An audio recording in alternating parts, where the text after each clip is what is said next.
You're watching Huffpost Live. I'm Ricky Camilleri.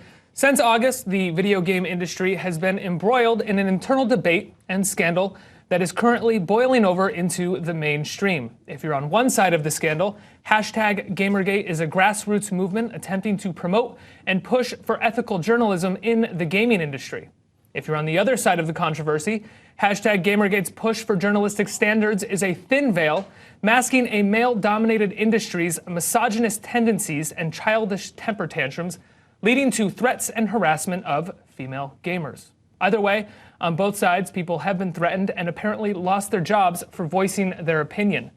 Now, since this is a somewhat insidery subject to follow if you're not involved in video games or even message boards, we're going to go back to the beginning. Joining us to share her story is game developer Brianna Wu, who has been the victim of harassment. Hello, Brianna. Hey, thank you for having me. Absolutely. Now, one quick note before we get started talking to Brianna. If you've been following Gamergate today on Twitter, you will have noticed that we did invite Zoe Quinn on. Zoe is at the center of hashtag Gamergate controversy and has been a victim of harassment as a result. She decided not to join us, and that is totally fine. That is not a reason to harass her, and guess what? There is never a good reason to harass anyone. The point of this discussion is to have an objective debate about harassment and online bullying, because there's no objectivity to be had there. It's wrong. Can I say something about that? Don't harass anyone. Oh, sorry. That's okay. Go ahead, Brianna. Well, I was just going to say Zoe is my friend, and as terrible as the last 3 days have been for me, it's been much worse for Zoe. I haven't had my whole sex life dragged through the mud. This has been going on for her for months. So I would really encourage anyone out there that has basic compassion for another human being to give her some space. Like, she's barely holding on. Said it better than I could have with the prompter that I was reading. Thank you. I'm sorry. I apologize. No apologies necessary. Brianna, let's go back and start with how this all started for you. When did you start receiving harassment, and what were the supposed reasons for the harassment that you were receiving?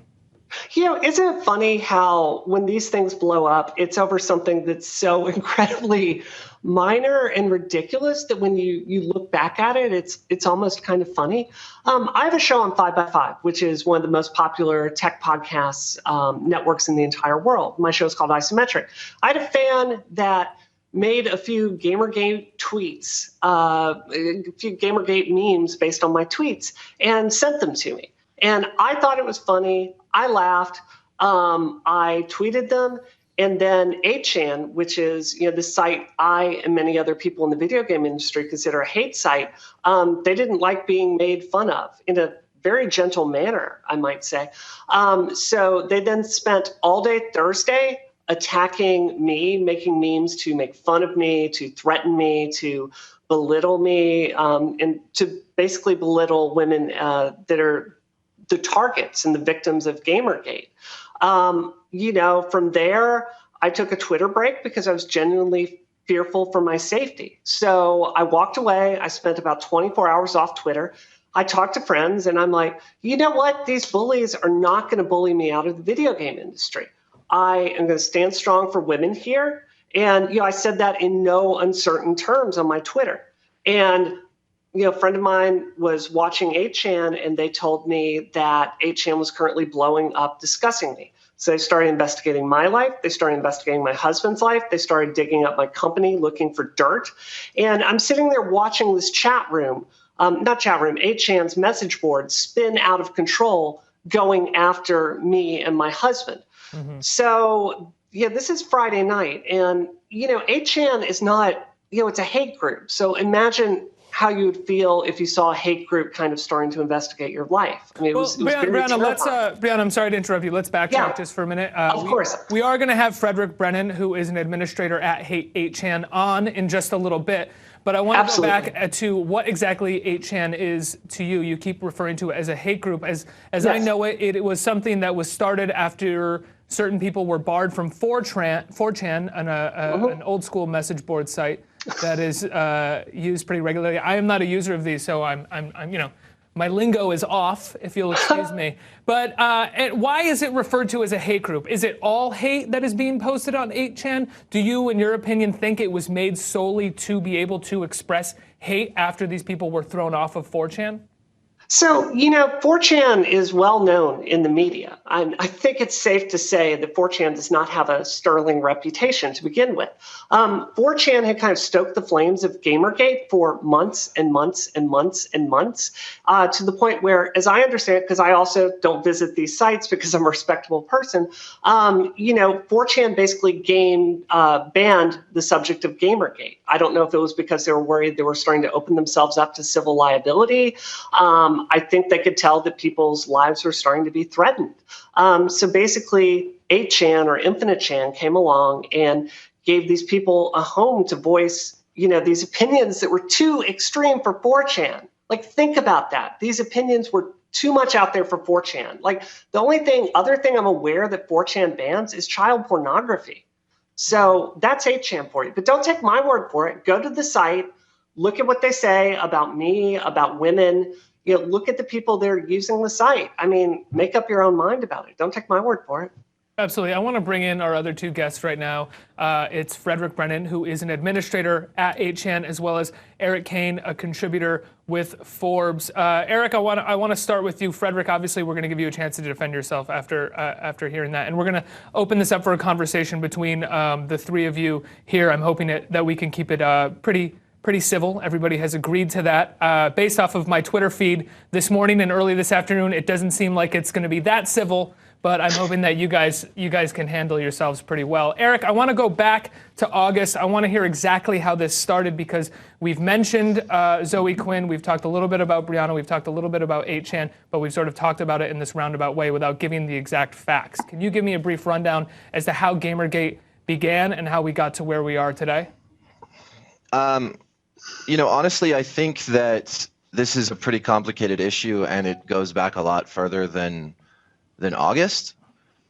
I would say that Gamergate is the result of kind of years of dissatisfaction amongst video game consumers, with the video game press, with some of the politics that the video game press sort of generally holds to, and with perceptions of journalists and industry being too cozy. I mean, I think it's a lot of different things, and I think that what happened with the Zoe Quinn scandal and then following that, some articles posted about sort of gamers being over. I think what we saw was sort of a boiling over point that came after a much longer period of sort of hostility and alienation between readers at a lot of these websites and journalists at these websites. So I don't think it's just a straightforward one thing or another that led to this. I think it's a sort of a momentum that sort of boiled over,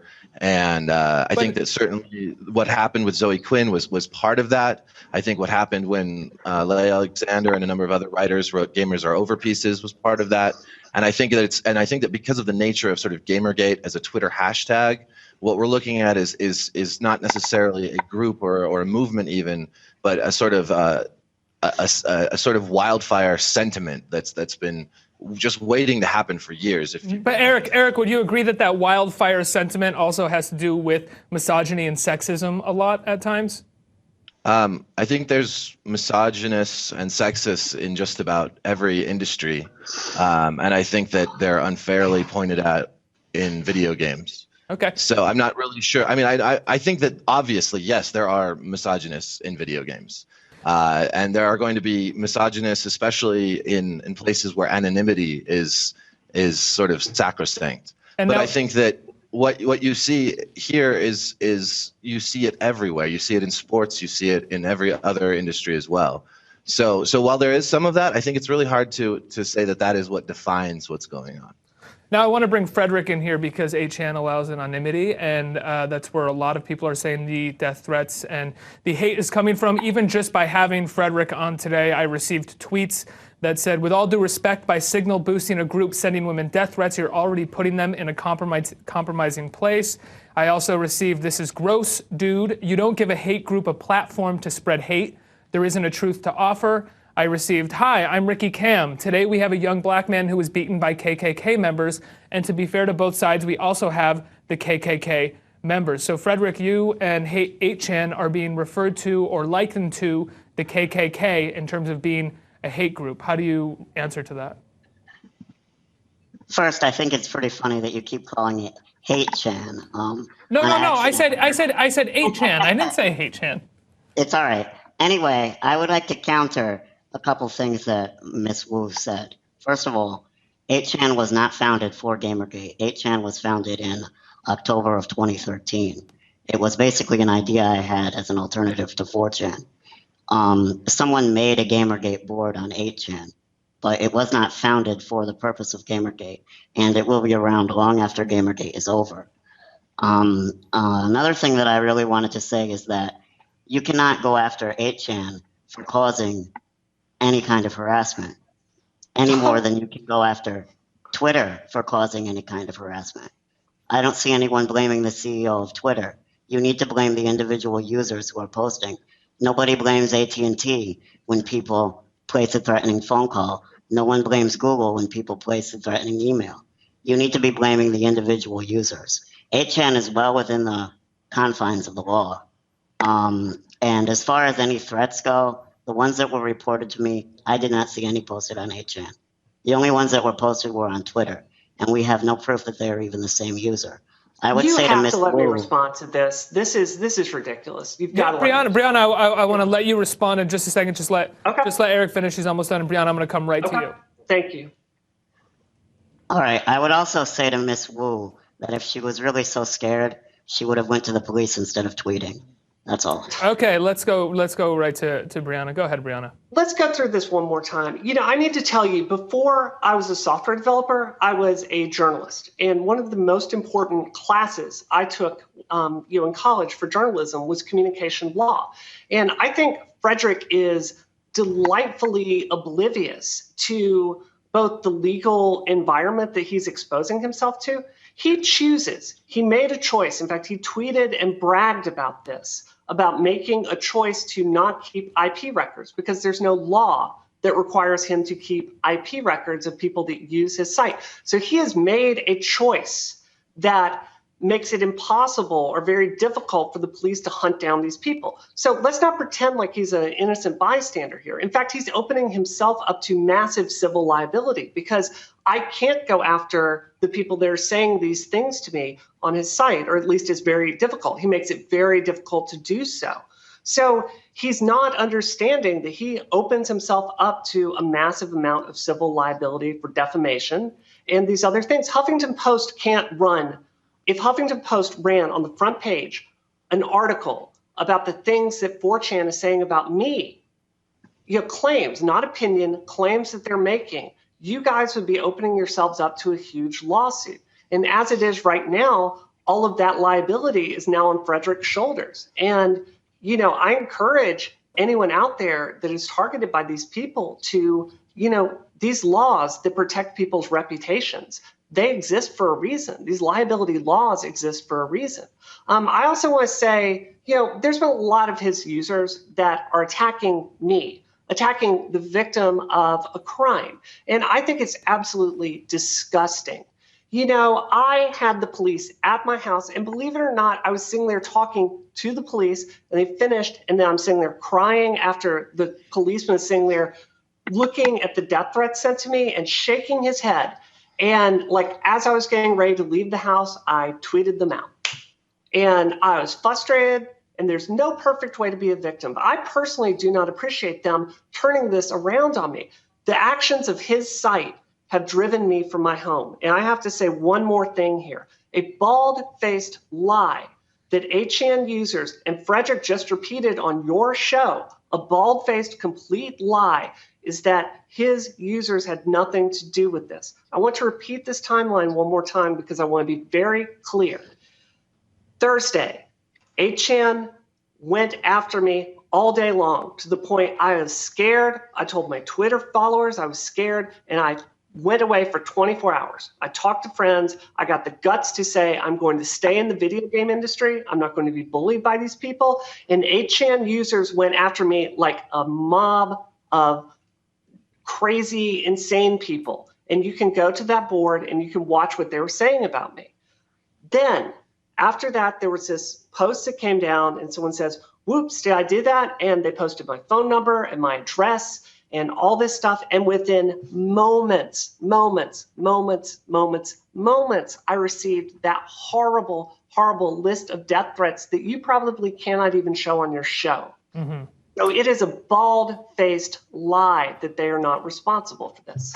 Frederick, obviously in creating 8chan and promoting it and working there, you are talking about free speech. You care very much about free speech, but I'm curious when it comes, you use AT&T as a reference point. If there was making threats via AT&T phone lines, if there was someone who was seen as a threat, authorities could go to AT&T. They could get phone records. That's how this works. Where do you stand on someone going to you as an administrator and saying, we need to find out who this user is? They are making threats. They are doxing people. They are giving out addresses. They are giving out phone numbers. They are promoting threatening someone. So at that point, when you essentially become the conduit for people are threatening, are making legitimate threats, where do you stand then?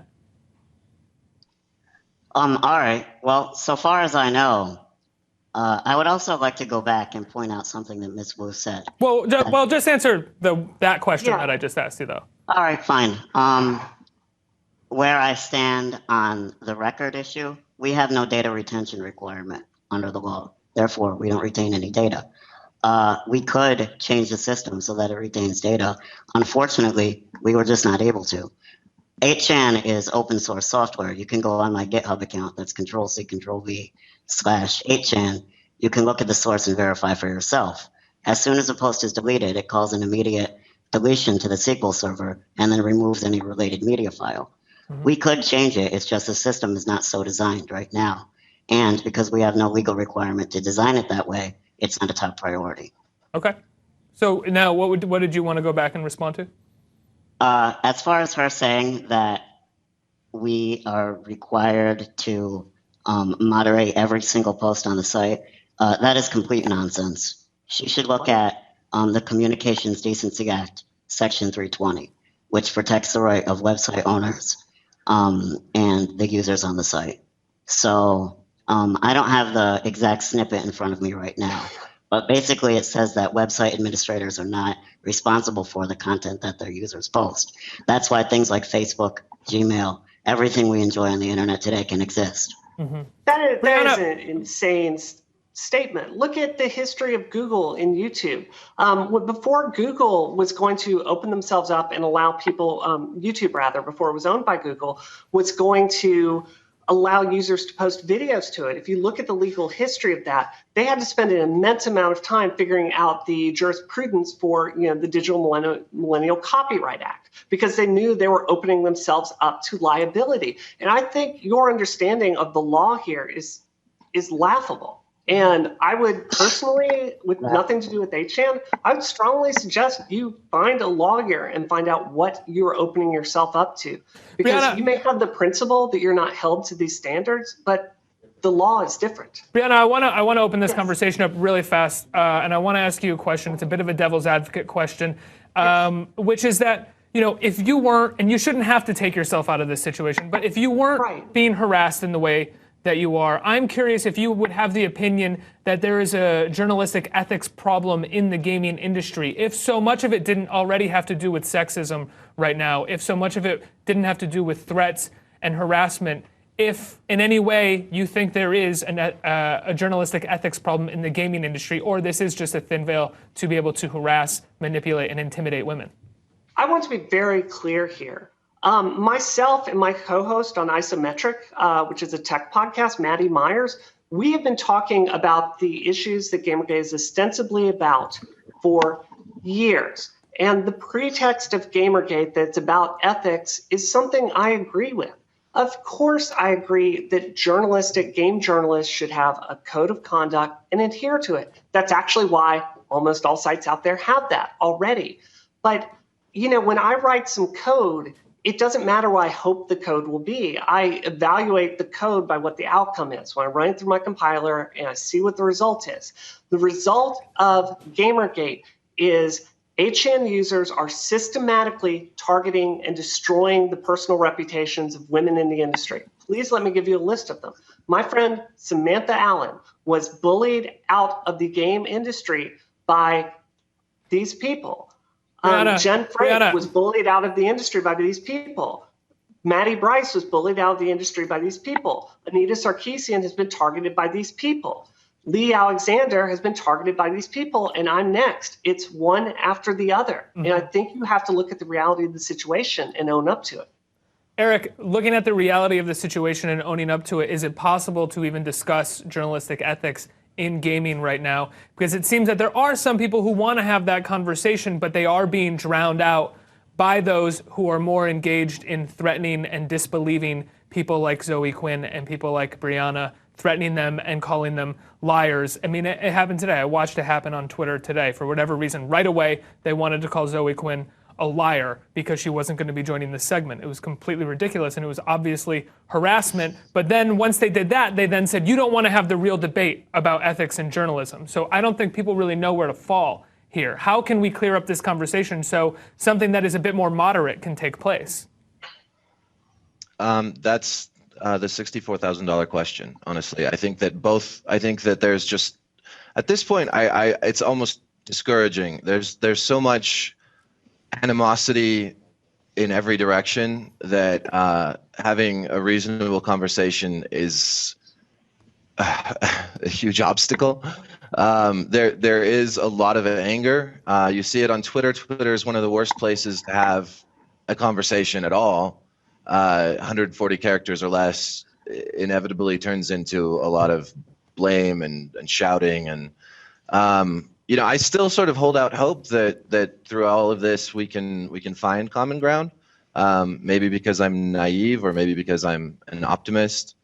I think that there are, like I said, this whole thing goes back so long. There is a problem with harassment of free. There is a problem with perceptions of game journalists being in bed with industry. There is a problem with this sort of just weird hostility between writers and readers. And I guess from the beginning of this, I've always hoped that somehow maybe it would spark a dialogue. But what I see more and more is that I think the loudest voices are prevailing, and that dialogue is becoming increasingly difficult Hostile. to have. Increasingly. That's why I'm here. Brianna, I'm sorry. Yeah. Brianna, we do have to wrap up. Before that we do wrap up, I want to say one thing to Frederick and Brianna. The both of you are incredibly brave for joining this debate, having this conversation with each other. I think it says so much about your intentions and about your objective within this controversy to join this panel and have a conversation. My intentions are to get 8chan off my neck and the other necks of other women in the industry. Absolutely. We can have a conversation about this stuff after you stop terrorizing us. And we will continue having this conversation here at HuffPost Live. Frederick, Erik, Brianna, thank you so much for joining me. It's been a... Believe it or not, Brianna, 8chan is not all about you. All right, guys.